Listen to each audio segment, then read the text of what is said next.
Las mujeres también sufren. A pesar de tener grandes oportunidades, el alcohol casi terminó con su vida. Pionera en AA, difundió la palabra entre las mujeres de nuestra etapa primera. ¿Qué estaba diciendo? De lejos, como en un delirio, oí mi propia voz llamando a alguien, Dorotea, hablando de tiendas de ropa, de trabajos. Las palabras se fueron haciendo más claras, el sonido de mi propia voz me asustaba al irse acercando. Y de repente, allí estaba, hablando no sé de qué, con alguien a quien no había visto nunca antes de aquel momento. De golpe, paré de hablar. ¿Dónde me encontraba? Había despertado antes en habitaciones extrañas, completamente vestida, sobre una cama o un sofá. Había despertado en mi propia habitación, dentro o sobre mi propia cama, sin saber qué hora del día era, con miedo a preguntar, pero esto era diferente. Esta vez parecía estar ya despierta, sentada derecha en una silla grande y cómoda, en el medio de una animada conversación con una mujer joven, que no parecía extrañarse de la situación. Ella estaba charlando, cómoda y agradablemente. Aterrorizada, miré a mi alrededor. Estaba en una habitación grande, oscura, y amueblada de una manera bastante pobre, la sala de estar de un apartamento en el sótano de la casa. Escalofríos empezaron a recorrer mi espalda, me empezaron a castañear los dientes, mis manos empezaron a temblar y las metí debajo de mí para evitar que salieran volando. Mi miedo era real, pero no era el responsable de esas violentas reacciones. Yo sabía muy bien lo que eran, un trago lo arreglaría todo. Debía de haber pasado mucho tiempo desde mi última copa, pero no me atrevía a pedirle una a esta extraña. Tengo que salir de aquí. De cualquier forma, tengo que salir de aquí antes de que se descubra mi abismal ignorancia de cómo llegué aquí, y ella se dé cuenta de que yo estoy totalmente loca. Estaba loca, debía de estarlo. Los temblores empeoraron y yo miré mi reloj, las 6 en punto. La última vez que recuerdo mirar la hora era la 1. Había estado sentada cómodamente en un restaurante con Rita, bebiendo mi sexto martini y esperando que el camarero se olvidara de nuestra comida o, por lo menos, lo suficiente como para tomarme un par de ellos más.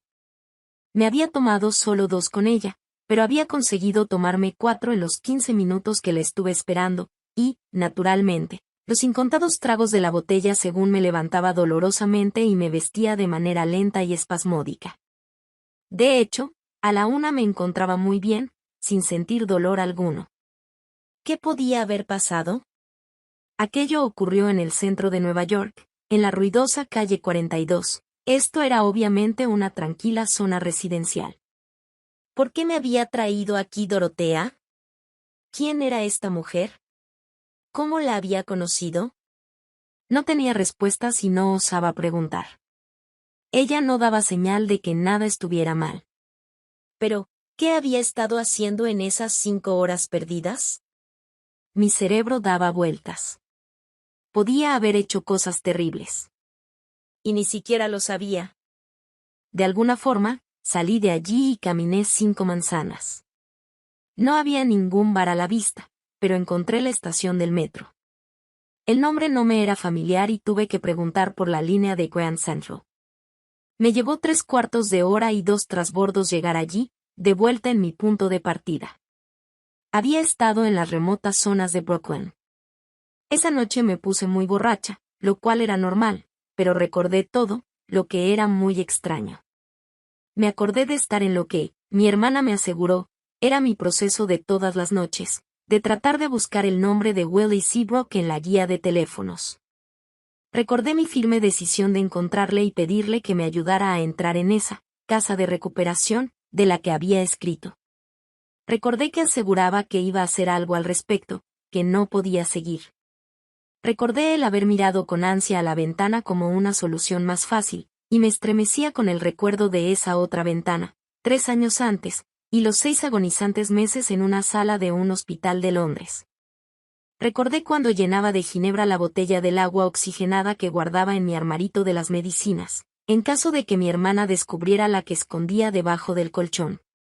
Y recordé el pavoroso horror de aquella interminable noche en que dormía a ratos y me desperté goteando sudor frío y temblando con una total desesperación. para terminar bebiendo apresuradamente de mi botella y desmayándome de nuevo. Estás loca, estás loca, estás loca, martilleaba mi cerebro en cada rayo de conocimiento, para ahogar el estribillo con un trago. Todo siguió así hasta que 2 meses más tarde aterricé en un hospital y empezó mi lucha por la vuelta a la normalidad. Había estado así durante más de un año. Tenía 32 años de edad. Cuando miro hacia atrás y veo ese horrible último año de constante beber, me pregunto cómo pude sobrevivir tanto física como mentalmente. Había habido, naturalmente, periodos en los que existía una clara comprensión de lo que había llegado a ser, acompañada por recuerdos de lo que había sido, y de lo que había esperado ser. El contraste era bastante impresionante.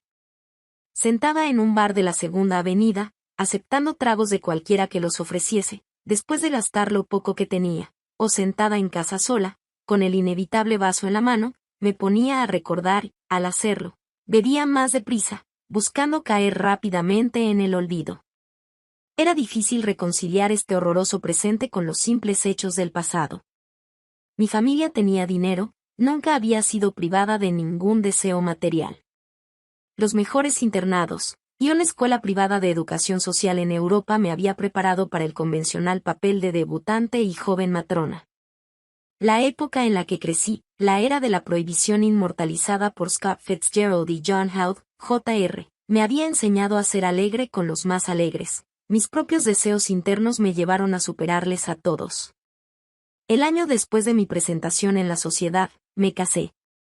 Hasta aquel momento, todo iba bien, todo de acuerdo al plan indicado, como otros tantos miles. Entonces la historia empezó a ser la mía propia. Mi marido era alcohólico, yo solo sentía desprecio por aquellos que no tenían para la bebida la misma asombrosa capacidad que yo, el resultado era inevitable. Mi divorcio coincidió con la bancarrota de mi padre, y me puse a trabajar, deshaciéndome de todo tipo de lealtades y responsabilidades hacia cualquiera que no fuera yo misma. Para mí, el trabajo era un medio para llegar al mismo fin, poder hacer aquello que quisiera. Los siguientes 10 años, hice solo eso. Buscando más libertad y emoción me fui a vivir a ultramar. Tenía mi propio negocio, de suficiente éxito como para permitirme la mayoría de mis deseos. Conocía a toda la gente que quería conocer. Veía todos los lugares que quería ver. Hacía todas las cosas que quería hacer, y era cada vez más desgraciada. Testaruda, obstinada, corría de placer en placer y encontraba que las compensaciones iban disminuyendo hasta desvanecerse. Las resacas empezaron a tener proporciones monstruosas, y el trago de por la mañana llegó a ser de urgente necesidad. Las lagunas mentales eran cada vez más frecuentes, y rara vez me acordaba de cómo había llegado a casa. Cuando mis amigos insinuaban que estaba bebiendo demasiado, dejaban de ser mis amigos. Iba de grupo en grupo, de lugar en lugar, y seguía bebiendo. Con sigilosa insidia, la bebida había llegado a ser más importante que cualquier otra cosa. Ya no me proporcionaba placer, simplemente aliviaba el dolor, pero tenía que tenerla. Era amargamente infeliz. Sin duda había estado demasiado tiempo en el exilio, debía volver a América. Lo hice y, para sorpresa mía, mi problema empeoró. Cuando ingresé en un hospital psiquiátrico para un tratamiento intensivo, estaba convencida de que tenía una seria depresión mental. Quería ayuda y traté de cooperar. Al ir progresando el tratamiento, empecé a formarme una idea más clara de mí misma, y de ese temperamento que me había causado tantos problemas. Había sido hipersensible, tímida, idealista. Mi incapacidad para aceptar las duras realidades de la vida me había convertido en una escéptica desilusionada, revestida de una armadura que me protegía contra la incomprensión del mundo. Esa armadura se había convertido en los muros de una prisión, encerrándome en ella con mi miedo y mi soledad. Todo lo que me quedaba era una voluntad de hierro para vivir mi propia vida a pesar del mundo exterior. Y allí me encontraba yo, una mujer aterrorizada por dentro y desafiante por fuera, que necesitaba desesperadamente un apoyo para continuar. El alcohol era ese apoyo, y yo no veía cómo podía vivir sin él. Cuando el doctor me decía que no debía de beber nunca más, no pude permitirme el creerle. Tenía que insistir en mis intentos por enderezarme, tomando los tragos que necesitara, sin que se volvieran en mi contra. Además, ¿cómo podía él entender? No era bebedor, no sabía lo que era necesitar un trago, ni lo que un trago podía hacer por uno en un apuro. Yo quería vivir, no en un desierto, sino en un mundo normal. Y mi idea de un mundo normal era estar rodeada de gente que bebía, los abstemios no estaban incluidos. Estaba segura de que no podía estar con gente que bebía, sin beber. En esto tenía razón, no me sentía a gusto con ningún tipo de persona sin estar bebiendo. Nunca lo había estado. Naturalmente, a pesar de mis buenas intenciones y de mi vida protegida tras de los muros del hospital, me emborraché varias veces y quedé asombrada, y muy trastornada. Fue en aquel momento cuando mi doctor me dio el libro Alcohólicos Anónimos para que lo leyera. Los primeros capítulos fueron una revelación para mí. Yo no era la única persona en el mundo que se sentía y comportaba de esa manera. No estaba loca, ni era una depravada, era una persona enferma. Padecía una enfermedad real que tenía un nombre y unos síntomas, como los de la diabetes o el cáncer. Y una enfermedad era algo respetable, no un estigma moral. Pero entonces encontré un obstáculo. No tragaba la religión y no me gustaba la mención de Dios o de cualquiera de las otras mayúsculas. Si aquella era la salida, no era para mí. Yo era una intelectual y necesitaba una respuesta intelectual, no emocional. Así de claro se lo dije a mi doctor. Quería aprender a valerme por mí misma, no cambiar un apoyo por otro, y mucho menos por uno tan intangible y dudoso como aquel era. Así continué varias semanas, abriéndome camino a regañadientes a través del ofensivo libro y sintiéndome cada vez más desesperada. Entonces, ocurrió el milagro. A mí. A todo el mundo no le ocurre tan de repente, pero tuve una crisis personal que me llenó de cólera justificada e incontenible. Mientras bufaba desesperadamente de la cólera y planeaba coger una buena borrachera para enseñarles, mis ojos captaron una frase del libro que estaba abierto sobre la cama: no podemos vivir con cólera. Los muros se derrumbaron y la luz apareció. No estaba atrapada, no estaba desesperada. Era libre, y no tenía que beber para enseñarles. Esto no era la religión, era libertad. Libertad de la cólera y del miedo, libertad para conocer la felicidad y el amor. Fui a una reunión para conocer por mí misma al grupo de locos y vagabundos que habían realizado esta obra. Ir a una reunión de gente era una de esas cosas que toda mi vida, desde el día en que dejé mi mundo privado de libros y sueños para encontrarme en el mundo real de la gente, las fiestas y el trabajo, me había hecho sentir como una intrusa, y para ser parte de ellas necesitaba el estímulo animador de la bebida. Me fui temblando a una casa en Brooklyn llena de gente de mi clase. Hay otro significado de la palabra hebrea que se traduce como salvación en la Biblia, y este es volver a casa. Había encontrado mi salvación. Ya no estaba sola. Aquel fue el principio de una nueva vida, una vida más completa y feliz de lo que nunca había conocido o creído posible. Había encontrado amigos comprensivos que a menudo sabían mejor que yo misma lo que pensaba y sentía y que no me permitían refugiarme en una prisión de miedo y soledad por una ofensa o insulto imaginarios. Comentando las cosas con ellos, grandes torrentes de iluminación me mostraban a mí misma como en realidad yo era, y era como ellos.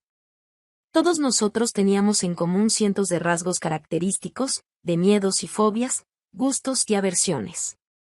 De repente pude aceptarme a mí misma, con defectos y todo, como yo era. Después de todo, ¿no éramos todos así? Y, aceptando, sentí una nueva paz interior, y la voluntad y la fuerza para enfrentarme a las características de una personalidad con las que no había podido vivir. La cosa no paró allí. Ellos sabían lo que hacer con esos abismos negros que bostezaban, listos para tragarme cuando me sentía deprimida o nerviosa.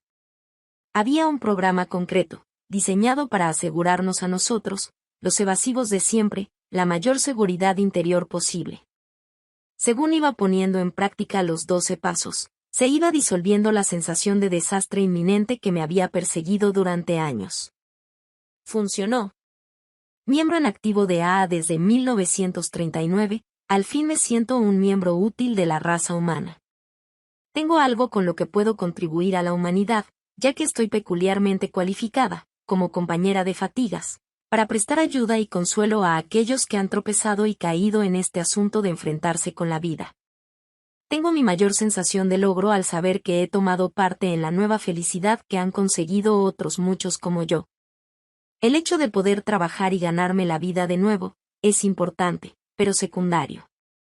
Creo que mi fuerza de voluntad, una vez exagerada, ha encontrado su justo lugar, porque puedo decir muchas veces al día, hágase tu voluntad, no la mía, y ser sincera al decirlo.